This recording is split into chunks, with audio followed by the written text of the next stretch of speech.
Welcome to Eenadu ఈ Pratibha. My name is Srikanth Reddy, Indian history faculty. జైన మతము అన్నాం. జైన మతం అతి ప్రాచీనమైన మతమే జైన మతం. ప్రాచీన కాలంలో జైన మతం అనేది అంతగా వ్యాప్తి చెందడానికి గల కారణము ఏందయ్యానంటే, సాధారణ ప్రజలు మాట్లాడేటటువంటి ప్రాకృత భాషలో దీన్ని వ్యాప్తి చేయడం జరిగింది. అందుకనే ఈ మతం అనేది అంతగా వ్యాప్తి చెందింది అని అంటాం. ఈ మతం జైన మతం. మరి మనకు జైన మతం గురించి పూర్తి సమాచారాన్ని అందించేదే కల్పసూత్ర. ఈ కల్పసూత్రను రచించిన వ్యక్తి భద్రబాహు. అందుకనే భద్రబాహు రచించిన ఈ కల్పసూత్రకి మనం ఎంతగానో రుణపడి ఉన్నాము అని చెప్తా ఉంటాం. మనకు జైన మత స్థాపకుడు అండ్ మొదటి తీర్థంకరుడు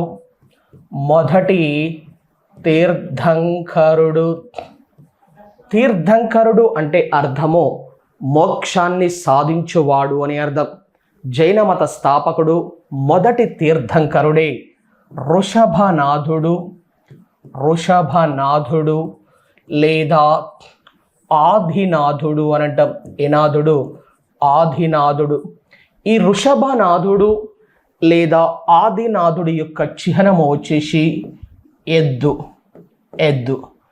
ఈ ఋషభనాథుడు లేదా ఆదినాథుడి యొక్క కుమారులు వచ్చేసి భూతుడు, నెక్స్ట్ బాహుబలి లేదా గోమటేశ్వరుడు అని అంటారు.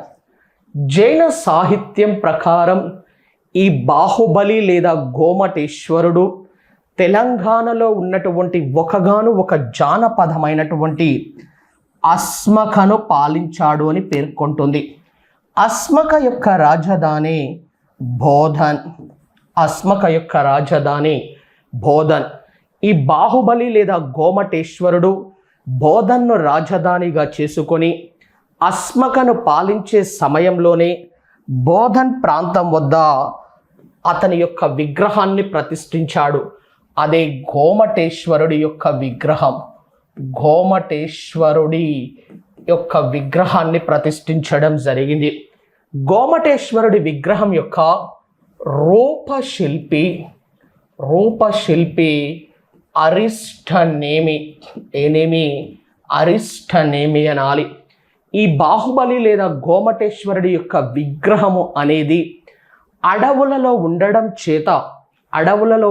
చేత ప్రజలు సందర్శించడానికి కష్టమవుతుంది అని భావించి క్రీస్తు శకం 981వ సంవత్సరం లేదా క్రీస్తు శకం 10వ శతాబ్దంలో గంగారాజు వంశానికి చెందిన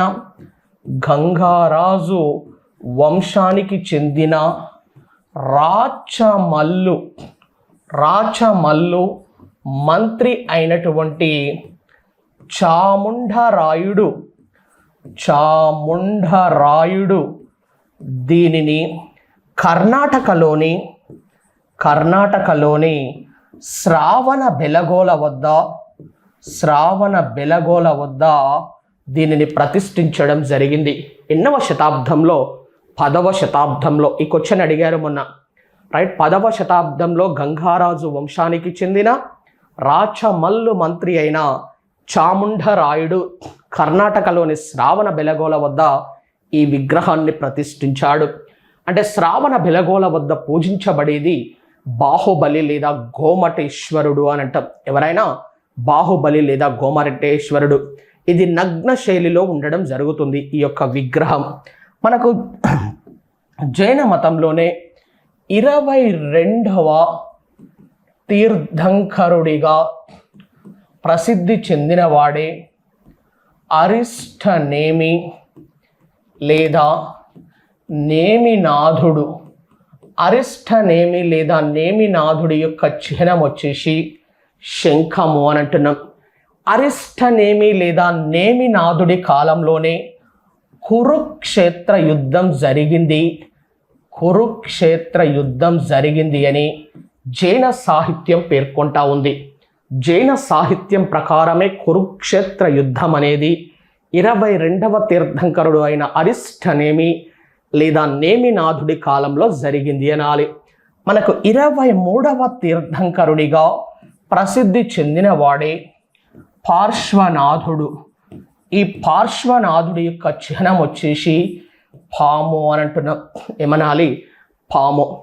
పార్శ్వనాథుడి యొక్క సిద్ధాంతాలే త్రిరత్నాలు అనాలి.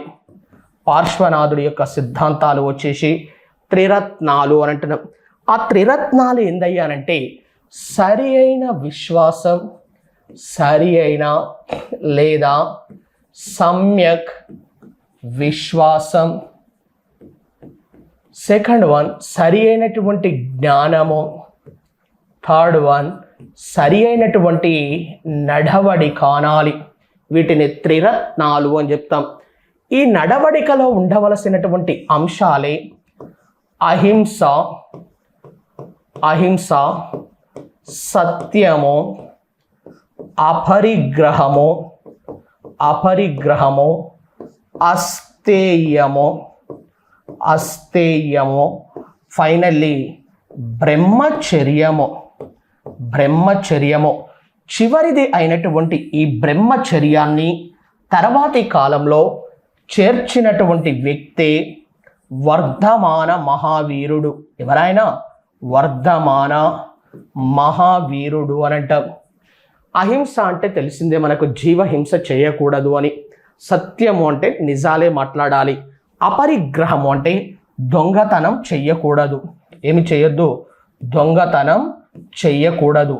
అస్తేయము అంటే ఇతరుల యొక్క ఆస్తులపై ఆశలు కలిగి ఉండకూడదు.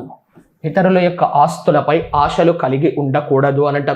మనకు తర్వాతి కాలంలో అక్బర్ని ప్రభావితం చేసిన సిద్ధాంతాలల్లా అహింసా సత్యము అనే సిద్ధాంతాలు కూడా ఉన్నాయి. ఆ అహింసా సత్యము అనే సిద్ధాంతాలని అక్బర్ జైన మతం నుంచి గ్రహించడం జరిగింది. మనకు గాంధీజీ యొక్క ఆయుధాలు కూడా అహింస అండ్ సత్యము. గాంధీజీ ఆయుధాలు అయినటువంటి అహింసా సత్యాన్ని కూడా గాంధీజీ జైన మతం నుంచే గ్రహించాడు.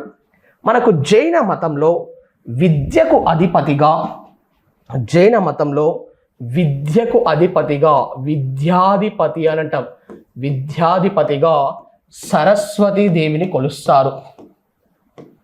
సరస్వతీదేవి, సరస్సు అంటే అర్థమే ప్రవాహము అనే అర్థం. అందుకనే విద్య అనేది ఎప్పుడు నిరంతరం ప్రవాహంగానే ఉండాలి, దానికి ఎప్పుడు ఆనకట్ట వెయ్యకూడదు అని అంటారు. అందుకే విద్యకు అధిపతిగా ఎవరిని పిలుస్తూ ఉంటాము అంటే సరస్వతీదేవిని. జైన మతంలో విద్యకు అధిపతిగా కూడా ఎవరిని కొలుస్తూ ఉన్నారు? సరస్వతీదేవిని కొలవడం జరిగింది. ప్రాచీన కాలంలో సాధారణ జైన సన్యాసులు గనక, సాధారణ జైన సన్యాసులు గనక పౌర్ణమి రోజున మాత్రమే ఉపవాసం ఉంటే దానినే హోసద అని పిలిచేవారు. ఏమని పిలిచేవారు? హోసద అని పిలవడం జరిగింది. ప్రాచీన కాలంలో జైన మతాన్ని ఎక్కువగా వర్తకులు పాటించేవారు. ఎవరు పాటించేవారు? వర్తకులు పాటించేవారు. మరి జైన మతం అనేది ఎవరి యొక్క ఆదరణను అంతగా పొందలేకపోయిందయ్యా అంటే వ్యవసాయదారుల యొక్క ఆదరణని అంతగా పొందలేకపోయింది జైన మతం. ఎందుకు అంటే జైన మతంలో చాలా కఠినమైన నియమాలు ఉంటాయి. గట్టిగా అడుగులు వేయొద్దు, పరుగెత్తొద్దు, నీటిని వడపోసుకొని తాగాలి, చెట్టు కొమ్మను కూడా విరచొద్దు, వస్త్రాలు ధరించొద్దు, ముఖానికి గుడ్డ కట్టుకోవాలి. అంటే దాని మీనింగ్ ఏంటి అంటే చిన్న చిన్న క్రిమి కీటకాలకు కూడా హాని తలపెట్టరు జైన మతంలో. వ్యవసాయదారులు భూమిని దున్నేటప్పుడు చిన్న చిన్న క్రిమి కీటకాలు మరణించడం జరుగుతూ ఉంటుంది. అందుకనే ప్రాచీన కాలంలో జైన మతం అనేది వ్యవసాయదారుల యొక్క ఆదరణను అంతగా పొందలేకపోయింది అని చెప్తా ఉంటాం. మనకు జైన మతాన్ని బాగా వ్యాప్తి చేసిన వాడు 24వ తీర్థంకరుడిగా ప్రసిద్ధి చెందినవాడే వర్ధమాన మహావీరుడు. వర్ధమాన మహావీరుడి యొక్క చిహ్నం వచ్చేసి సింహము అని అంటాం. ఇక్కడ మహావీరుడు అనేటటువంటిది ఆయన యొక్క బిరుదు. మహావీరుడు అంటే తనకు తానుగా ప్రాణాలను అర్పిస్తే మహావీరుడు అని అంటాం. ఎస్పెషల్లీ సల్లేఖన వ్రతాన్ని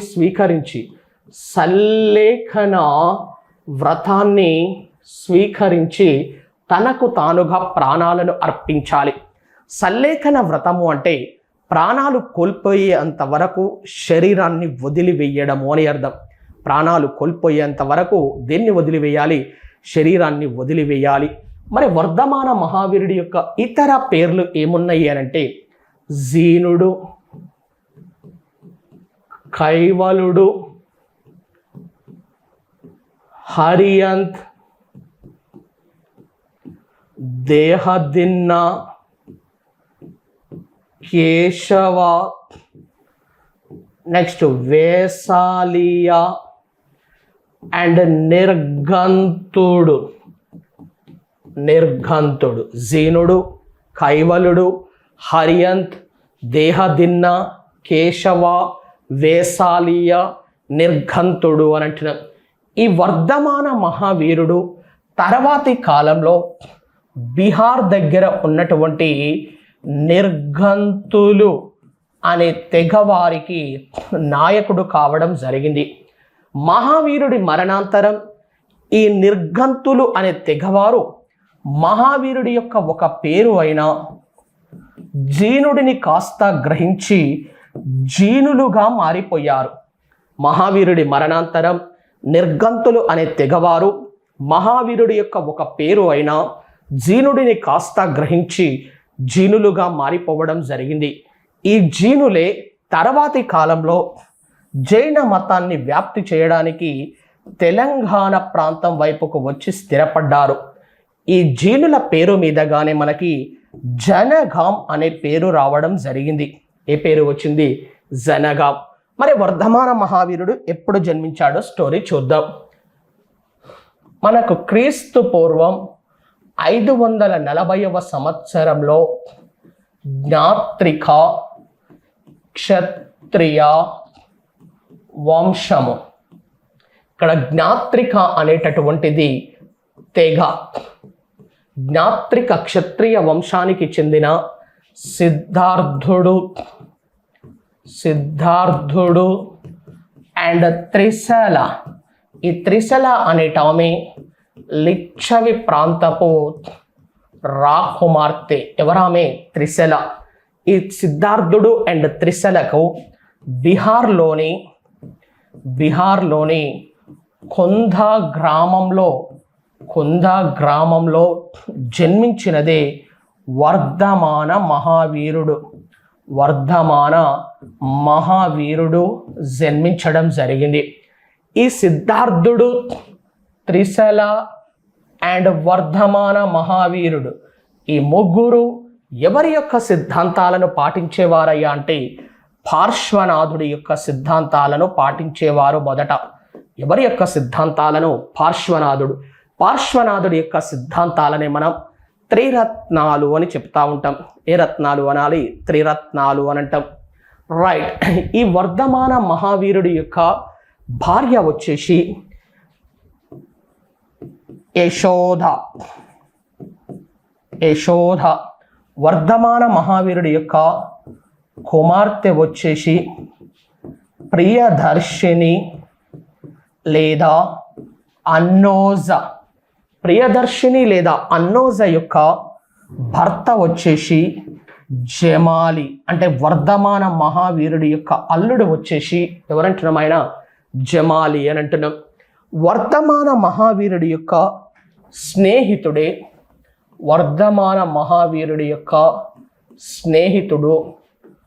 గోసలి మొక్కలి పోత్ర. వర్ధమాన మహావీరుడి యొక్క స్నేహితుడు గోసలి ముక్కలి పుత్ర అని అంటున్నాం.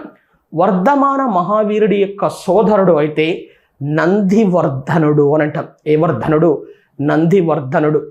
ఈ వర్ధమాన మహావీరుడు తన యొక్క తల్లిదండ్రుల మరణాంతరం తన 30వ ఏట వర్ధమాన మహావీరుడు తన తల్లిదండ్రుల మరణాంతరం తన 30వ ఏట అంటే క్రీస్తు పూర్వం 510వ సంవత్సరంలో తన 30వ ఏట స్నేహితుడు అయిన గోసలి ముక్కలి పుత్రతో కలిసి సత్య అన్వేషణకు బయలుదేరాడు. ఇద్దరూ కలిసి, మహావీరుడు అండ్ గోసలి ముక్కలి పుత్ర ఇద్దరూ కలిసి 6 సంవత్సరాల పాటు సత్య అన్వేషణ చేశారు. అంటే మహావీరుడికి ఎన్ని సంవత్సరాలు వచ్చాయి? అప్పటికి 36 ఏండ్లు వచ్చాయి. మహావీరుడి యొక్క 36వ ఏట మహావీరుడికి అండ్ గోసలి ముక్కలి పుత్రకు మధ్యన విభేదాలు స్టార్ట్ అయినాయి. మతాలల్లో ఎప్పుడైనా విభేదాలు ఎందుకు వస్తాయా అంటే ఆచార వ్యవహారాలల్లో గొడవలు సంభవిస్తేనే మతాలల్లో విభేదాలు అనేవి రావడం జరుగుతూ ఉంటుంది. మహావీరుడికి గోసలి ముక్కలి పుత్రకు మధ్య విభేదాలు వచ్చేసరికి గోసలి ముక్కలి పుత్ర బయటకు వెళ్ళిపోయి స్థాపించిన మతమే ఆజీవక మతం. ఏ మతం?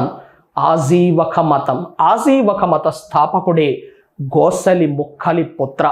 క్రీస్తు పూర్వం 504వ సంవత్సరంలో ఆజీవక మతాన్ని స్థాపించాడు. ఎవరైనా?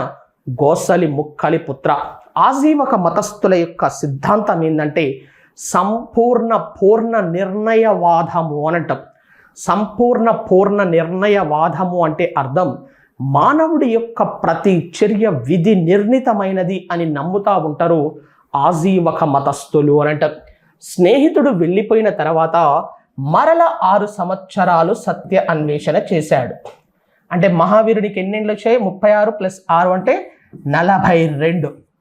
మహావీరుడి యొక్క 42వ ఏట అంటే క్రీస్తు పూర్వం 498వ సంవత్సరంలో మహావీరుడి యొక్క 42వ ఏట బీహార్లోని రిజుపాలికా నది ఒడ్డున ఉన్నటువంటి సాల్ వృక్షం కిందట జ్ఞానోదయం కలిగింది మహావీరుడికి.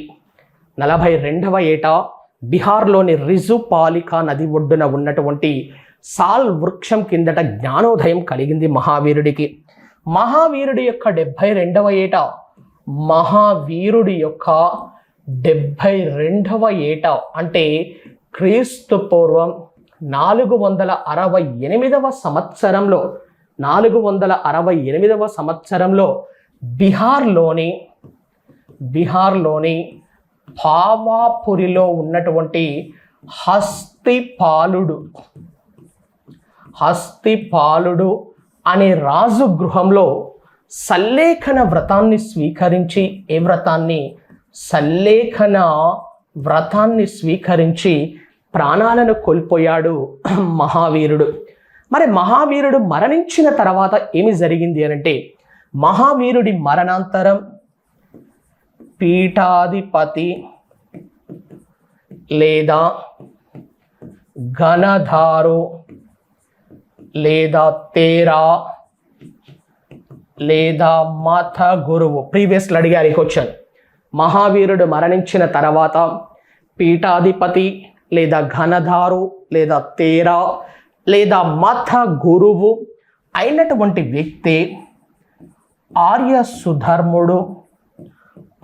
సుధర్ముడు లేదా సుదర్శన్. తర్వాత అయినది జంబో, తర్వాత అయినది శంభూతి విజయుడు, తర్వాత అయినది భద్రబాహు. ఏ బాహు? భద్రబాహు. ప్రీవియస్లో వచ్చింది ఆ క్వశ్చన్. మహావీరుడి మరణాంతరం పీఠాధిపతి అయినది ఎవరు అంటే ఆర్య సుధర్ముడు లేదా సుదర్శన్. మహావీరుడి యొక్క శిష్యులలో ఒకరు ఇతను. ఎవరైనా? ఆర్య సుధర్ముడు లేదా సుదర్శన్. తర్వాత అయింది జంబు, తర్వాత శంభూతి విజయుడు, తర్వాత భద్రబాహు అని అంటున్నాం. మహావీరుడు మరణించిన కొంతకాలానికే తూర్పు గంగాలోయ తీర ప్రాంతమైనటువంటి మగధ దగ్గర తీవ్రమైనటువంటి కరువు సంభవించింది. మహావీరుడు మరణించిన కొంతకాలానికే తూర్పు గంగాలోయ తీర ప్రాంతమైనటువంటి మగధ దగ్గర తీవ్రమైన కరువు వచ్చింది. వచ్చేసరికి మగధ నుంచి కొంతమంది జైన సన్యాసులు కాస్త కర్ణాటక ప్రాంతం వైపుకు వలస వెళుతూ ఉన్నారు. కర్ణాటక వైపుకు వలస వెళ్ళేటటువంటి జైన సన్యాసులకు నాయకత్వం వహించినదే భద్రబాహు. భద్రబాహు. ఈ భద్రబాహు నేతృత్వంలో ఉన్నటువంటి జైన సన్యాసులనే దిగంబరులు అనాలి. ఏమనాలి? దిగంబరులు అని అంటాం. రైట్. మగధ దగ్గర మిగిలిపోయిన జైన సన్యాసులకు నాయకత్వం వహించినది స్థూలబాహు. ఈ స్థూలబాహు నేతృత్వంలో ఉన్న జైన సన్యాసులనే శ్వేతంబరులు అనాలి. శ్వేతంబరు. ఈ దిగంబరులు ఏం చేస్తూ ఉంటారు అంటే చాలా కఠినమైన నియమాలను పాటిస్తూ ఉంటారు. చాలా కఠినంగా ఉంటాయి వీళ్ళ నియమాలు. ఎంత కఠినంగా ఉంటాయి అంటే వస్త్రాలను కూడా ధరించరు, గట్టిగా అడుగులు వెయ్యరు, పరిగెత్తరు, నీటిని వడపోసుకొని తాగుతారు, ముఖానికి గుడ్డ కట్టుకోవడం, చెట్టు కొమ్మలను కూడా విరవరు. అంటే చిన్న చిన్న క్రిమి కీటకాలకు కూడా హాని తలపెట్టరు. అంత కఠినంగా నియమాలు ఉంటాయి. ఎవరి అనంటే దిగంబరులే. వీళ్లకు విరుద్ధంగా ఉన్న వాళ్ళే శ్వేతంబరులు అని అంటాం. ఏమనాలి? శ్వేతంబరులు అని అంటాం. ఈ కర్ణాటక వైపుకు వెళ్ళాక 12 సంవత్సరాల తర్వాత కర్ణాటక వైపుకు వెళ్ళిన 12 సంవత్సరాల తరువాత మగధ దగ్గర కరువు అంతమైపోయింది. ఏమి అంతమైపోయింది? కరువు అంతమైపోయింది. అంతమైపోయేసరికి కర్ణాటక వైపుకు వెళ్ళిన జైన సన్యాసులు తిరిగి వస్తూ ఉన్నారు. ఎక్కడికి? మగధ వద్దకు తిరిగి వస్తూ ఉన్నారు. వచ్చేసరికి మగధ వద్ద ఉన్నటువంటి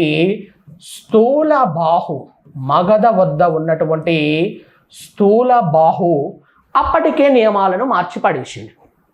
వీళ్ళు తిరిగి వచ్చేసరికి మొత్తం నియమాలనే మార్చిపడేసిండు. ఎవరైనా?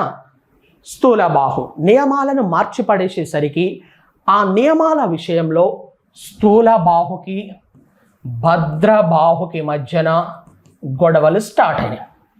స్థూలబాహుకి భద్రబాహుకి మధ్యన ఏమైనాయి? గొడవలు స్టార్ట్ అయినాయి.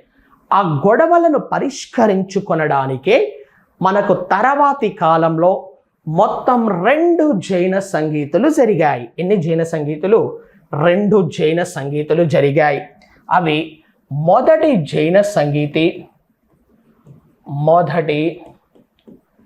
జైన సంగీతి మనకి క్రీస్తు పూర్వం 3వ శతాబ్దంలో పాటలీపుత్రం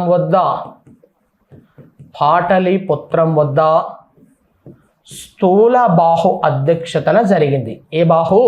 స్థూలబాహు అధ్యక్షతన జరిగింది. మరి ఈ మొదటి జైన సంగీతి యొక్క ప్రత్యేకత ఏందో చూద్దాం. మొదటి జైన సంగీతి యొక్క ప్రత్యేకత 14 పూర్వాలను కుదిస్తూ అంటే తగ్గిస్తూ వాటి స్థానంలో 12 అంగాలు రచించబడ్డాయి. ఎన్ని అంగాలు? 12 అంగాలు. వాటిని 12 అంగాలు అని అంటాం. ఏమంటాం? 12 అంగాలు అని అంటాం. ఇప్పటి నుండే జైన మత పవిత్ర గ్రంథాలని, జైన మత పవిత్ర గ్రంథాలని అంగాలు అని పిలుస్తా ఉన్నారు. ఏమని పిలుస్తా ఉన్నారు? అంగాలు. 12 అంగాలు అని పిలుస్తా ఉన్నారు. 12 అంగాలను కూడా రచించింది స్థూలబాహు. అంతకు పూర్వం 14 పూర్వాలను రచించింది మాత్రం భద్రబాహు అని అంటాం. ఏ బాహు? భద్రబాహు. మనకు సెకండ్ జైన సంగీతి, రెండవ జైన సంగీతి. రెండవ జైన సంగీతి అనేది క్రీస్తు శకం 5 to 6వ శతాబ్దం. క్రీస్తు శకం 5 to 6వ శతాబ్దంలో గుజరాత్లోని వల్లభి ప్రాంతం వద్ద జరిగింది. ఏ ప్రాంతం వద్ద? వల్లభి ప్రాంతం వద్ద జరిగింది. మరి రెండవ జైన సంగీతికి అధ్యక్షత వహించిన వ్యక్తే దేవర్ధ క్షమశ్రమణ లేదా దేవర్ధగని. మరి రెండవ జైన సంగీతి యొక్క ప్రత్యేకత ఏంది అంటే 12 అంగాల నుండి తీసుకొని 12 ఉపాంగాలు రచించారు. అంటే వాటిని సీక్వెల్ ఆర్డర్లో సెట్ చేయడం జరిగింది. మరి జైన మతం గురించి మనకు పూర్తిగా సమాచారం ఎలా తెలిసిందయ్యా అనంటే భద్రబాహు రచించిన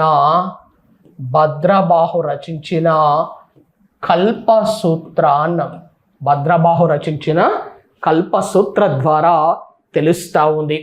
ఈ కల్పసూత్రలోనే మొత్తం 3 భాగాలు ఉండడం జరిగింది. ఉంటే ఇందులో మొదటి భాగంలో 24 మంది తీర్థంకరుల గురించి ప్రస్తావించాడు.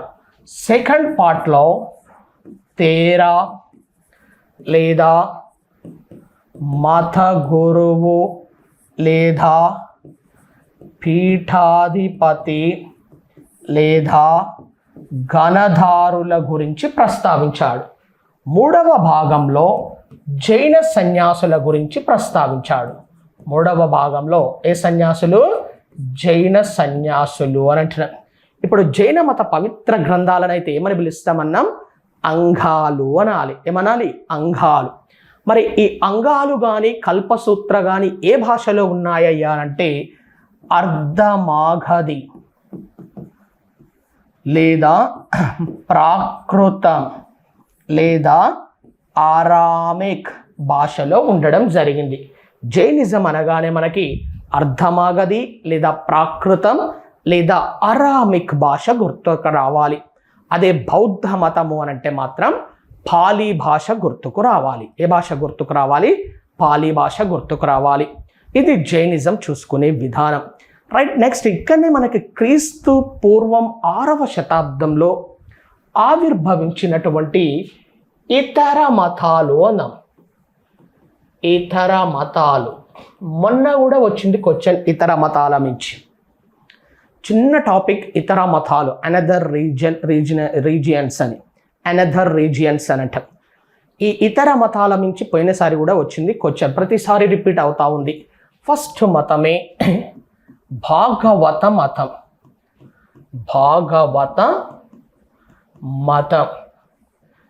భక్తి అనేటటువంటి పదం భోజ్ అనే సంస్కృత పదము నుంచి ఉద్భవించింది.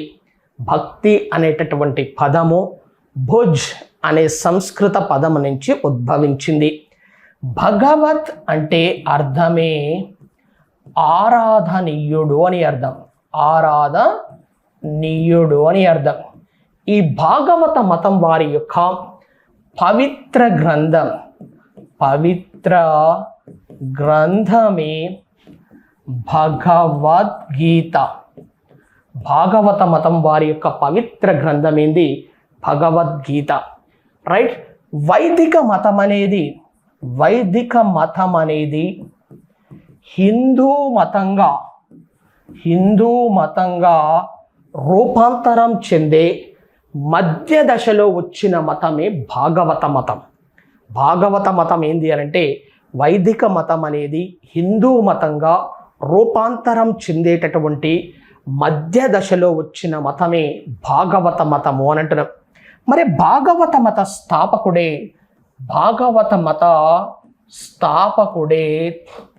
కృష్ణ వాసుదేవుడు.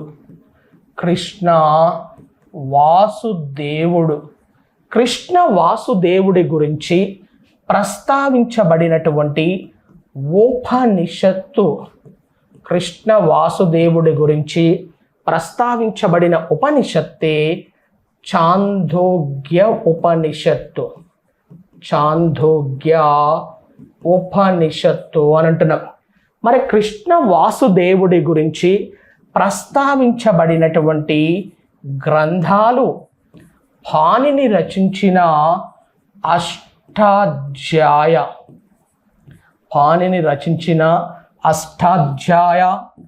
అండ్ మెగస్తనిస్ రచించిన ఇండికా గ్రంథం.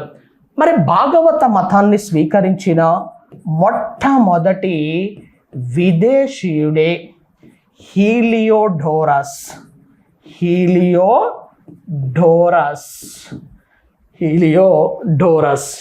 ఈ హీలియోడోరస్ గురించి ప్రస్తావించబడిన శిలాశాసనమే బేసిన్ నగర శాసనం. ఏ శాసనం? బేసిన్ నగర శాసనం.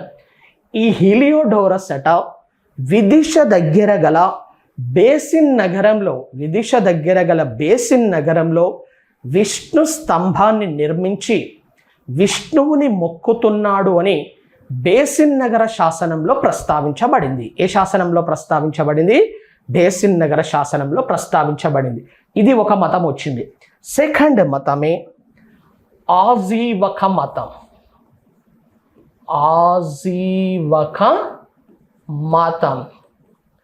ఆజీవక మత స్థాపకుడే గోసలి ముక్కలి పుత్ర. మరి ఆజీవక మతస్థుల యొక్క సిద్ధాంతము సంపూర్ణ పూర్ణ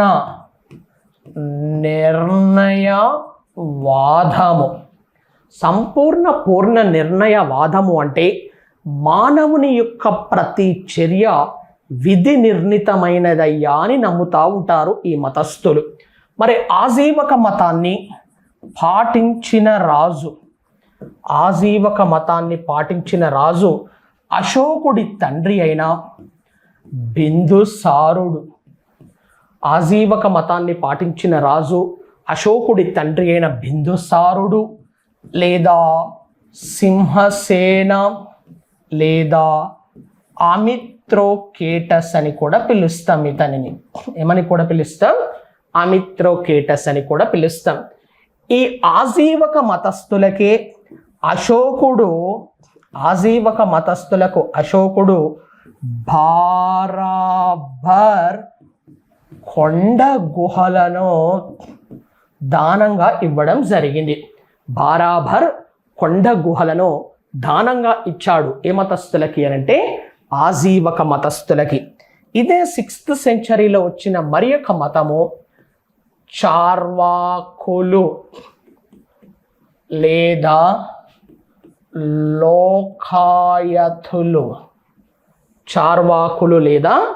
లోకాయతులు అని అంటారు. సంస్కృత భాషలోనే చార్వాక అంటే అర్థము తినడము అని అర్థం. సంస్కృత భాషలో చార్వాక అంటే అర్థం ఏందయ్యా అంటే తినడము అని అర్థం. జీవించినంత కాలం మానవుడు సుఖాలను అనుభవించాలి. మరణించిన తర్వాత ఏమి జరుగుతుందో ఎవరికీ తెలియదు అనేటటువంటి ఈ సిద్ధాంతాన్ని బాగా వ్యాప్తి చేసిన చార్వాక మతస్థుడే అజితకేశ ఖంబాలిన్. జీవించినంత కాలం సుఖాలను అనుభవించండి, మరణించిన తర్వాత ఏమి జరుగుతుందో ఎవరికీ తెలియదు అనే ఈ సిద్ధాంతాన్ని బాగా వ్యాప్తి చేశాడు. ఎవరైనా అజిత కేశ కంభలిన్ అని అంటున్నాం. అజిత కేశ కంభలిన్. రైట్. ఇదే చార్వాక మతస్థులు ఏమన్నారు అని అంటే మట్టి, గాలి, నీరు, నిప్పు అనే 4 పదార్థాల యొక్క మిశ్రమమే మానవుడు. మట్టి, గాలి, నీరు, నిప్పు అనే 4 పదార్థాల యొక్క మిశ్రమమే మానవుడు. మానవుడు మరణించిన తర్వాత ఇవన్నీ శూన్యంలో కలిసిపోతాయ్యా అనే సిద్ధాంతాన్ని కూడా వ్యాప్తి చేసింది. ఏ మతం? చార్వాక మతము అని అంటున్నాం. ఇదే 6th సెంచరీకి చెందిన మరి ఒక వ్యక్తి పురాణ కశ్యప. పురాణ కశ్యప. ఈ పురాణ కశ్యప యొక్క సిద్ధాంతమే ఆత్మ శరీరం వేరు వేరు. ఆత్మ శరీరం వేరు వేరు అని బోధించాడు. ఈ పురాణ కశ్యప యొక్క బోధనల నుంచే మనకి సాంఖ్య సిద్ధాంతం అనేది ఉద్భవించింది అని అంటాం. ఏ సిద్ధాంతం? సాంఖ్య సిద్ధాంతం అనేది ఉద్భవించడం జరిగింది. ఇదే 6th సెంచరీకి చెందిన మరి ఒక వ్యక్తి ఫకుద కాత్సాయన. ఫకుద కాత్సాయన. ఈయన బోధించింది ఏందయ్యా అంటే జీవితము, విచారము, సంతోషము. జీవితం, విచారము, సంతోషము మానవుడి నుంచి వేరు చేయలేం. అంటే మానవుడి నుంచి జీవితాన్ని, సంతోషాన్ని, విచారాన్ని వేరు చెయ్యలేమయ్యా అని బోధించిన వ్యక్తి ఈయన. ఎవరైనా ఫకుద కాత్సాయన అని అంటాం. ఇవి 6th సెంచరీలో వచ్చిన మతాలుగా పరిగణిస్తూ ఉంటాం.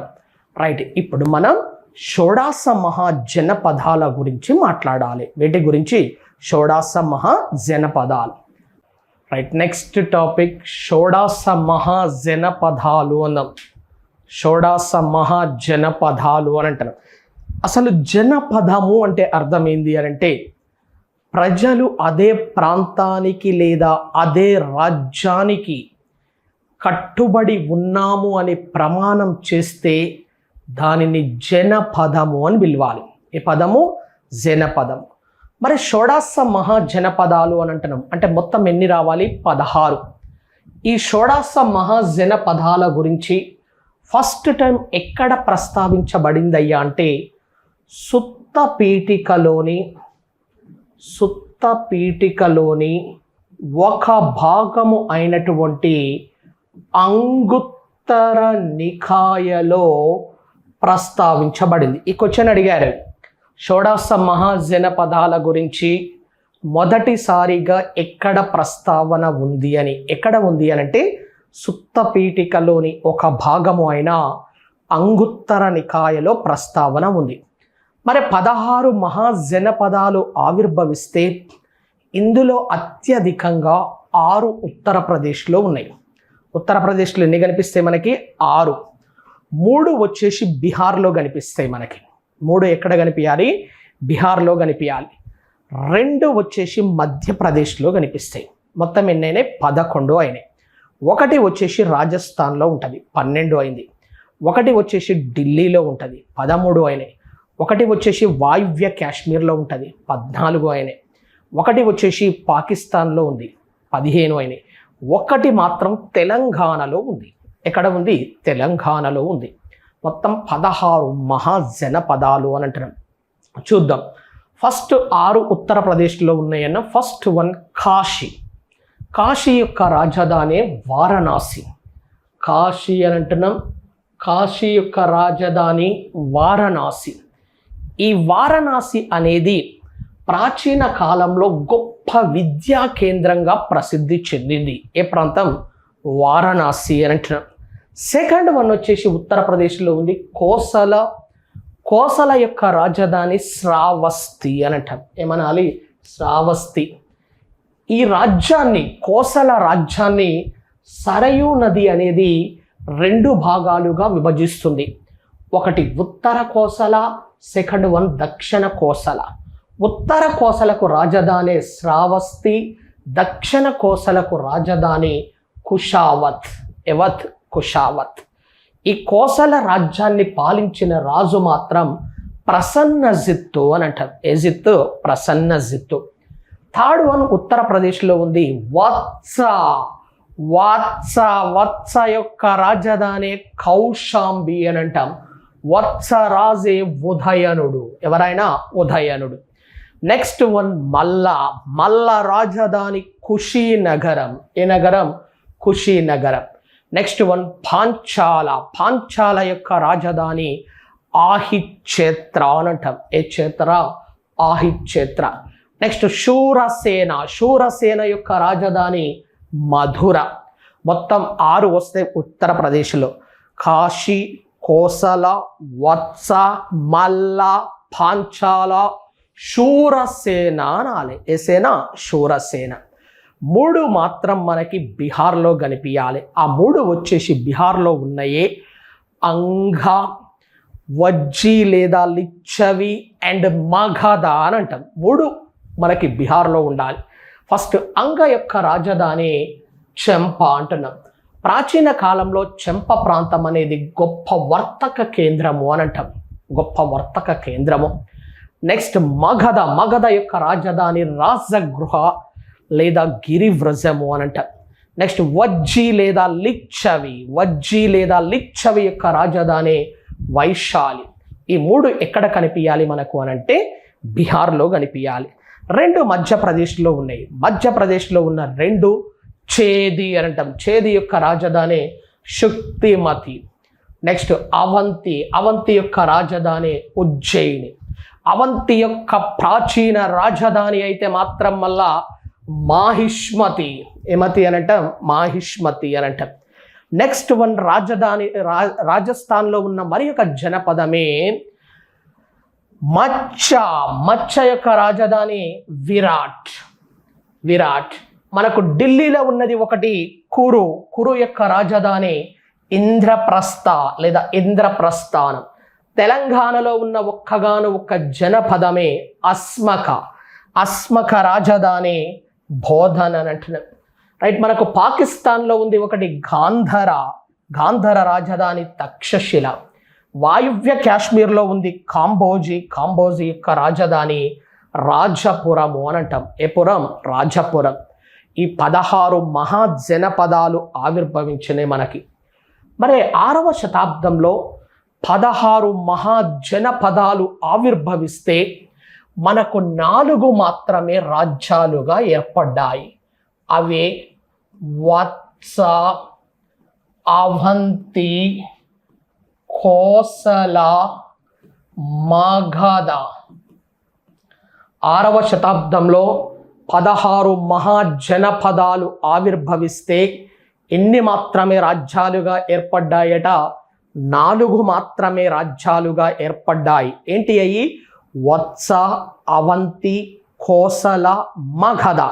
మరి మిగిలిన 12 ఈ 4 అంతర్భాగంగా ఉండేవి. మిగిలిన 12 ఈ 4 అంతర్భాగంగా ఉండేవి.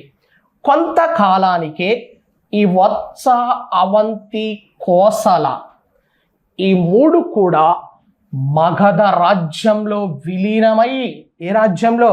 మగధ రాజ్యంలో విలీనమయ్యి మనకు మగధ సామ్రాజ్యంగా రూపాంతరం చెందింది అనాలి. ఏ సామ్రాజ్యంగా? మగధ సామ్రాజ్యంగా రూపాంతరం చెందింది. మన భారతదేశ చరిత్రలోనే మొట్టమొదటిసారిగా సామ్రాజ్యాన్ని ఏర్పాటు చేసినటువంటి ఘనత అనేది మగధకే దక్కింది అనాలి. దేనికే దక్కింది? మగధకే దక్కింది అని అంటాం. రైట్. నెక్స్ట్ ఇక మగధ సామ్రాజ్యము అనాలి. ఏ సామ్రాజ్యం అందాం? మగధ సామ్రాజ్యము అందాం. మగధ సామ్రాజ్యము అని అంటున్నాం. మగధ సామ్రాజ్యము అందాం. మగధ సామ్రాజ్యం క్రీస్తు పూర్వం 542 నుంచి క్రీస్తు పూర్వం 28 వరకు ఉంది. ఏ సామ్రాజ్యం అది? మగధ సామ్రాజ్యం. మరి ఐరన్ నిల్వలు కనుగొనడానికంటే ముందు ఐరన్ నిల్వలు కనుగొనడానికంటే ముందు మగధ దగ్గర ఉన్న మొదటి వంశమే బృహద్రథ వంశము. ఏ వంశమో? బృహద్రథ వంశం ఉంది. ఈ బృహద్రథ వంశానికి చెందినవాడే జరాసంధుడు.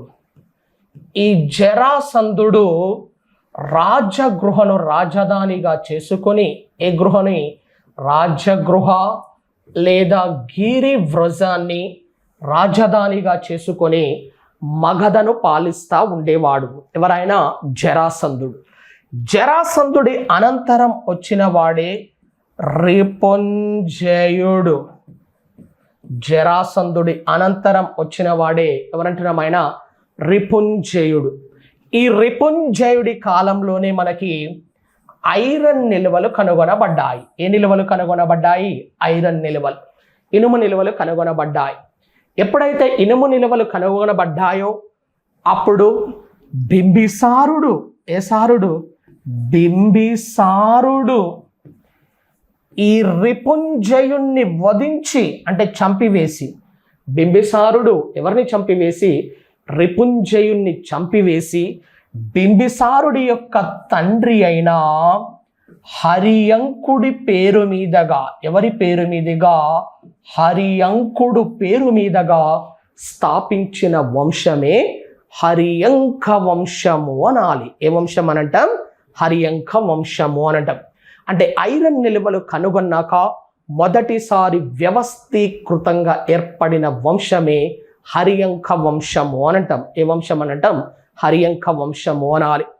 మరి 16 మహాజనపదాలు ఆవిర్భవిస్తే మనకు మగధ ఒక్కటే ఎందుకు బాగా విజృంభించింది? రీజన్స్ తెలవాలి. 16 మహాజనపదాలు ఆవిర్భవిస్తే మగధ ఒకటే ఎందుకు బాగా విజృంభించిందో తెలవాలి. దానిని మగధ సామ్రాజ్య విజృంభణకి గల కారణాలు, మగధ సామ్రాజ్య విజృంభణకు గల కారణాలు అని అంటాం. మగధ సామ్రాజ్య విజృంభణకు గల కారణాలు ఐరన్ నిల్వలు బాగా ఉండడం. ఏ నిల్వలు? ఐరన్ నిల్వలు బాగా ఉండటం. నెక్స్ట్ రాజుల ప్రోత్సాహం, రాజధాని వ్యూహాత్మకంగా ఉండడం. నెక్స్ట్ గంగా నది పరివాహక ప్రాంతం కావడం, గంగా నది పరివాహక ప్రాంతం కావడం. నెక్స్ట్ యుద్ధాలలో ఏనుగులు ఉపయోగించడం,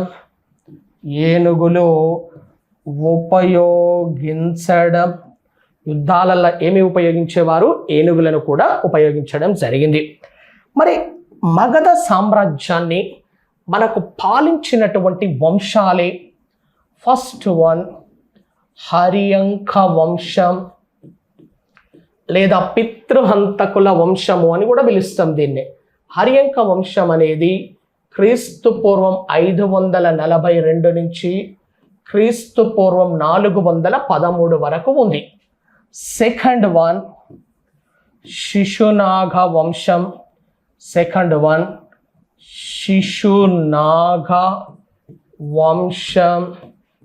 క్రీస్తు పూర్వం 413 నుంచి క్రీస్తు పూర్వం 364. థర్డ్ వన్ నందవంశం, క్రీస్తు పూర్వం 364 నుంచి క్రీస్తు పూర్వం 321. ఫోర్త్ వన్ మౌర్యులు, క్రీస్తు పూర్వం 321 నుంచి క్రీస్తు పూర్వం 184. ఫిఫ్త్ వన్ సుంగమ వంశము, క్రీస్తు పూర్వం 184 నుంచి క్రీస్తు పూర్వం 75. ఫైనల్లీ సిక్స్త్ వన్ కన్వ వంశము, క్రీస్తు పూర్వం 75 నుంచి క్రీస్తు పూర్వం 28. ఇవి మగధ సామ్రాజ్యాన్ని పాలించిన వంశాలు. హర్యంక, శిశునాగ, నంద, మౌర్య, సుంగమ, కణ్వ వంశాలు పాలించాయి. మరి బాగానే ఉంది. రాజధానిని కూడా మారుస్తూ ఉండడం వల్ల విజృంభించింది ఈ సామ్రాజ్యము అనం. మరి రాజధానిని ఎటు నుంచి ఎటు మార్చుకుంటూ వెళ్ళిపోయారనేది కూడా గమనించాలి. ఫస్ట్ వన్ మనకు రాజధాని రాజగృహ లేదా గిరివ్రజం ఉండే. ఇక్కడి నుంచే రాజధాని పాటలీపుత్రానికి వెళ్ళింది. పాటలీపుత్రం నుంచి వైశాలికి వెళ్ళింది. వైశాలి నుంచి మళ్ళా పాటలీపుత్రం వచ్చింది. మళ్ళీ పాటలీపుత్రం నుంచి విదిశకు వెళ్ళింది. విదిశ నుంచి ఫైనల్గా పాటలీపుత్రం. ఇప్పుడు రాజగృహ నుంచి పాటలీపుత్రానికి మార్చిన వ్యక్తి ఉదయనుడు. ఇతను హర్యంక వంశానికి చెందినవాడు. ఏ వంశానికి? హర్యంక వంశానికి చెందినవాడు. పాటలీపుత్రం నుంచి వైశాలికి మార్చివేసినది శిశునాగుడు. ఇతను శిశునాగ వంశానికి చెందినవాడు. వైశాలి నుంచి పాటలీపుత్రానికి మార్చివేసినది మహాపద్మనందుడు. ఈ మహాపద్మనందుడు నంద వంశానికి చెందినవాడు. నందవంశం. పాటలీపుత్రం నుంచి విదిశకు మార్చివేసినది పుష్యమిత్ర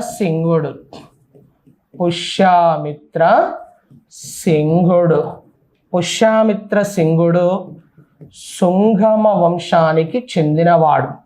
విదిశ నుంచి పాటలీపుత్రానికి మార్చివేసినది వాసుదేవ కణ్వ. ఇతను కణ్వ వంశానికి చెందినవాడు. ఇలా మార్చుకుంటూ వెళ్ళిపోయారు రాజధానిని.